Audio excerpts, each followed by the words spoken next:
जय हिंद दोस्तों, आपका हार्दिक स्वागत है आपके अपने चैनल दैलू एकेडमी पर। आपके लिए लेकर आए हैं दोस्तों करंट अफेयर के कुछ मोस्ट इंपोर्टेंट क्वेश्चन। और दोस्तों, आप हमारे चैनल पर पहली बार आए हों तो चैनल को सब्सक्राइब कर लें, बेल आइकन प्रेस कर लें ताकि आने वाली क्लास का नोटिफिकेशन मिले आपको सबसे पहले। और दोस्तों, क्लास अच्छी लगे तो अपने दोस्तों में ज़रूर शेयर करें। और इससे पहले ही क्लास आपने ना देखी हो तो हमारी प्लेलिस्ट से जाकर इससे पहले ही क्लास देख सकते हैं। और दोस्तों, हमारे चैनल पर आपको सुबह 6 बजे डेली करंट अफेयर के टॉप 15 क्वेश्चन मिल जाया करेंगे। तो दोस्तों, हमारे चैनल को सब्सक्राइब कर लें। चलते हैं दोस्तों आज की क्लास के पहले प्रश्न की तरफ। जैसे कि दोस्तों, आज की क्लास का पहला प्रश्न है, निफा वायरस वैक्सीन के पहले मानव परीक्षण का नेतृत्व कौन कर रहा है। तो दोस्तों, अभी हाल ही में निफा वायरस चल रहा है और इसकी वैक्सीन तैयार की गई है और यह दोस्तों मानव पर पहला परीक्षण करा जा रहा है। तो दोस्तों, इसका नेतृत्व कौन कर रहा है। तो दोस्तों, यह कर रहा है ऑक्सफोर्ड वैज्ञानिक। यह ऑक्सफोर्ड वैज्ञानिक कर रहे हैं। तो दोस्तों, इसका राइट आंसर हो जाएगा option number D. Option number D is right answer. अब चलते हैं अगले प्रश्न की तरफ। जैसे कि दोस्तों, अगला प्रश्न है, केरल के औद्योगिक केरल के औद्योगिक नियंत्रण विभाग द्वारा शुरू किए गए ऑपरेशन अमृत का प्राथमिक उद्देश्य क्या है। तो दोस्तों, केरल के औद्योगिक नियंत्रण का प्राथमिक ऑपरेशन चलाया गया है और इसका नाम है दोस्तों अमृत। और इसका दोस्तों उद्देश्य क्या है। तो दोस्तों, इसका उद्देश्य है एंटीबायोटिक दवाओं के अति प्रयोग पर अंकुश लगाना। एंटीबायोटिक दवाओं पर अति अंकुश लगाना इसका उद्देश्य है। तो दोस्तों, इसका राइट आंसर हो जाएगा option number A. Option number A is right answer.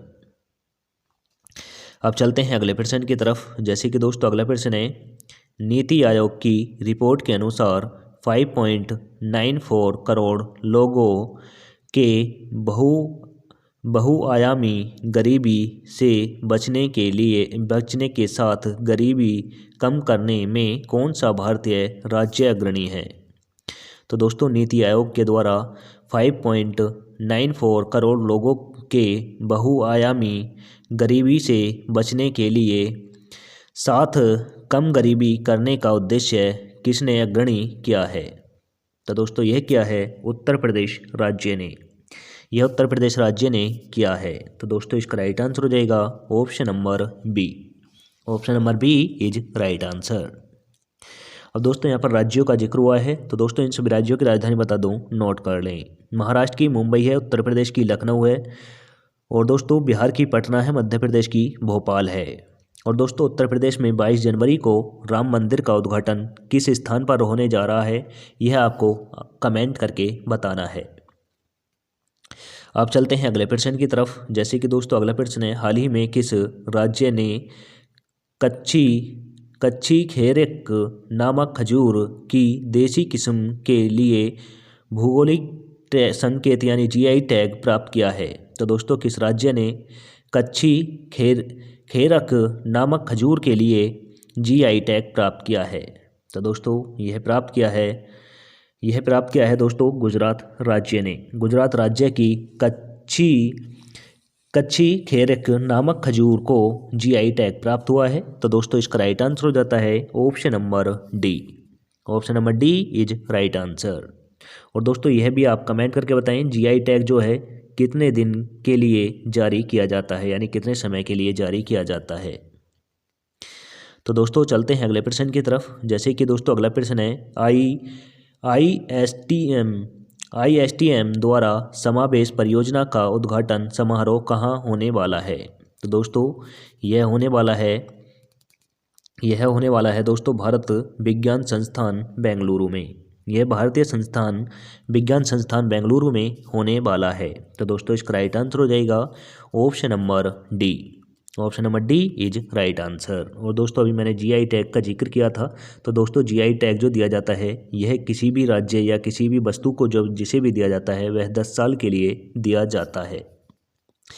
अब चलते हैं अगले प्रश्न की तरफ। जैसे कि दोस्तों, अगला प्रश्न है, भारतीय प्रौद्योगिकी संस्थान और भारतीय पुरातत्व सर्वेक्षण द्वारा किस शहर में संयुक्त खनन से 800 ईस्वी पूर्व की सांस्कृतिक निर्यातत के प्रमाण मिले। तो दोस्तों 800 ईसा पूर्व के जो तत्व मिले हैं इसमें दोस्तों हमारे देश की भारतीय प्रौद्योगिकी संस्थान और दोस्तों पुरातत्व सर्वेक्षण में यह प्राप्त हुए हैं। और दोस्तों यह किस स्थान पर प्राप्त हुए हैं? तो दोस्तों यह हुए हैं बाड़नगर में हुए हैं। तो दोस्तों इसका राइट आंसर हो जाएगा option number A. Option number A is right answer. और दोस्तों बाड़नगर जो है यह हमारे देश के प्रधानमंत्री श्री नरेंद्र मोदी जी का गांव है और दोस्तों यह गुजरात में स्थित है। इतनी जानकारी भी आप नोट कर लें। यह बाड़नगर जो है दोस्तों यहाँ पर 800 ईसा पूर्व संस्कृति निर्यातत मिली है और दोस्तों यह बाड़नगर जो है यह गुजरात राज्य में स्थित है और दोस्तों यहीं के रहने वाले प्रधानमंत्री श्री नरेंद्र मोदी जी हैं। अब चलते हैं अगले प्रश्न की तरफ। जैसे कि दोस्तों अगला प्रश्न है, भारतीय नौसेना में महानिदेशक नौसेना संचालन का पदभार किसने ग्रहण किया है? तो दोस्तों भारतीय नौसेना के डीजीएनओ का पदभार किसने ग्रहण किया है? तो दोस्तों यह किया है वाइस एडमिरल एन प्रमोद बने हैं। तो दोस्तों इसका राइट आंसर हो जाता है option number C. Option number C is right answer. अब चलते हैं अगले प्रश्न की तरफ। जैसे कि दोस्तों अगला प्रश्न है, उद्घाटन एक्स आयुत्य नौसेना अभ्यास के माध्यम से कौन सा देश भारतीय नौसेना से जुड़ा? तो दोस्तों भारतीय नौसेना से एक्स आयुक्त नौसेना अभ्यास में कौन सा देश भारत से जुड़ा है? तो दोस्तों यह जुड़ा है थाईलैंड। यह थाईलैंड जुड़ा है। तो दोस्तों इसका राइट आंसर हो जाता है option number C. Option number C is right answer. और दोस्तों थाईलैंड को सफ़ेद हाथियों की भूमि देश भी कहा जाता है, यानी दोस्तों सफ़ेद हाथियों की भूमि या देश भी थाईलैंड को कहा जाता है। यह भी आप नोट कर सकते हैं। अब चलते हैं अगले प्रश्न की तरफ। जैसे कि दोस्तों अगला प्रश्न है, आईसीसी अंडर-19 पुरुष क्रिकेट विश्व कप का 2024 कहाँ आयोजित होने वाला है? तो दोस्तों आईसीसी अंडर-19 पुरुष क्रिकेट विश्व कप 2024 कहाँ पर आयोजित होने वाला है? तो दोस्तों यह होने वाला है दक्षिण अफ्रीका में होने वाला है। तो दोस्तों इसका राइट आंसर हो जाएगा option number C. Option number C is right answer. अब चलते हैं अगले प्रश्न की तरफ। जैसे कि दोस्तों अगला प्रश्न है, 5वें मेघालय खेलों का उद्घाटन किसने किया? तो दोस्तों 5वें नंबर के मेघालय खेल हुए हैं और दोस्तों इनका उद्घाटन किसने किया है? तो दोस्तों इसका उद्घाटन किया है हमारे देश की राष्ट्रपति द्रौपदी मुर्मू ने। हमारे देश की राष्ट्रपति द्रौपदी मुर्मू जी ने किया है। तो दोस्तों इसका राइट आंसर हो जाएगा option number A. Option number A is right answer.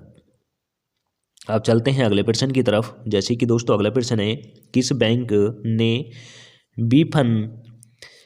ने बीफन सॉल्यूशन के सहयोग से Smartfin digital supply chain finance platform पेश किया? तो दोस्तों यह किस बैंक ने किया है? यह किया है दोस्तों यस बैंक ने किया है। तो दोस्तों इसका राइट आंसर हो जाएगा option number B. Option number B is right answer. अब चलते हैं अगले प्रश्न की तरफ। जैसे कि दोस्तों अगला प्रश्न है, राष्ट्रीय स्टार्टअप दिवस 2024 कब मनाया जाता है? तो दोस्तों राष्ट्रीय स्टार्टअप दिवस प्रतिवर्ष किस तिथि को मनाया जाता है? तो दोस्तों यह मनाया जाता है 16 जनवरी को। 16 जनवरी को राष्ट्रीय स्टार्टअप दिवस के रूप में मनाया जाता है। तो दोस्तों इसका राइट आंसर हो जाता है option number D is right answer. और दोस्तों 10 जनवरी को अंतर्राष्ट्रीय हिंदी दिवस के रूप में मनाया जाता है। यह भी आप नोट कर सकते हैं। और दोस्तों 12 जनवरी को राष्ट्रीय युवा दिवस भी मनाया जाता है। अब चलते हैं अगले प्रश्न की तरफ। जैसे कि दोस्तों अगला प्रश्न है, राष्ट्रीय सीमा शुल्क अप्रत्यक्ष कर और नैरोटिक्स एकेडमी के नए परिसर का उद्घाटन कहाँ किया गया है? तो दोस्तों यह किया गया है आंध्र प्रदेश में किया गया है। तो दोस्तों इसका राइट आंसर हो जाएगा option number C. Option number C is right answer. अब दोस्तों यहाँ पर राज्यों का जिक्र हुआ है, तो दोस्तों इन सभी राज्यों की राजधानी बता दूं, नोट कर लें। कर्नाटक की बेंगलोर है, तमिलनाडु की चेन्नई है, आंध्र प्रदेश की हैदराबाद है, तेलंगाना की भी दोस्तों हैदराबाद है। अब चलते हैं अगले प्रश्न की तरफ। जैसे कि दोस्तों अगला प्रश्न है, सोलिंग जनजाति जो अपनी पारंपरिक शहद संग्रह प्रथाओं के लिए जानी जाती है, किस भारतीय राज्य में निवास करती है? तो दोस्तों सोलिंग जो जनजाति है, सोलिंग, यह किस राज्य में निवास करती है? तो दोस्तों यह करती है कर्नाटक राज्य में, कर्नाटक राज्य में निवास करती है। तो दोस्तों इसका राइट आंसर हो जाएगा option number B. Option number B is right answer. अब चलते हैं आज की क्लास के लास्ट क्वेश्चन की तरफ। जैसे कि लास्ट क्वेश्चन है, कौन सा देश यूक्रेन पर रूस के आक्रमण से शुरू हुई संघर्ष को हल करने के उद्देश्य से वैश्विक शांति शिखर सम्मेलन की मेजबानी करने पर सहमत हुआ? तो दोस्तों यूक्रेन और रूस के आक्रमण से शुरू हुई संघर्ष को हल करने के उद्देश्य से वैश्विक शांति शिखर सम्मेलन की मेजबानी कौन करने को सहमत हुआ है? तो दोस्तों यह हुआ है स्विट्जरलैंड देश हुआ है। तो दोस्तों इसका राइट आंसर हो जाता है option number A. Option number A is right answer. अब चलते हैं दोस्तों टेस्ट वाले क्वेश्चन की तरफ, जिसका आंसर आप सभी को कमेंट करके देना होता है। तो दोस्तों आप सभी में से एक निशा ठाकुर और राजभाई हैं जो बिल्कुल सही आंसर और सटीक आंसर बिल्कुल कमेंट करके डेली देते हैं। और दोस्तों निशा ठाकुर को जितनी भी उस क्वेश्चन के बारे में जानकारी होती है, वह पूरी जानकारी उस क्वेश्चन के बारे में कमेंट करके बताती हैं। तो दोस्तों आज फिर चलते हैं क्वेश्चन की तरफ। जैसे कि क्वेश्चन है, भारतीय सेना दिवस प्रतिवर्ष किस तिथि को मनाया जाता है? तो दोस्तों भारतीय सेना दिवस प्रतिवर्ष किस तिथि को मनाया जाता है, यह आपको कमेंट करके बताना है। तो दोस्तों ऑप्शन नंबर ए में दे रखा है 14 जनवरी, ऑप्शन नंबर बी में दे रखा है 15 जनवरी, ऑप्शन नंबर सी में दे रखा है 1 फरवरी, ऑप्शन नंबर डी में दे रखा है दोस्तों 10 मार्च। आंसर कमेंट करके दें। और दोस्तों इसी के साथ आज ही क्लास समाप्त होती है। आपको क्लास कैसी लगी कमेंट करके ज़रूर बताएं। क्लास अच्छी लगी हो तो दोस्तों अपने दोस्तों में ज़रूर शेयर करना। और दोस्तों एक छोटी सी रिक्वेस्ट है, आप सभी के लिए बेनिफिट है और हम भी चाहते हैं दोस्तों आपको डिजिटल बोर्ड के माध्यम से फ्री ऑफ कॉस्ट क्लासेस दी जाएँ।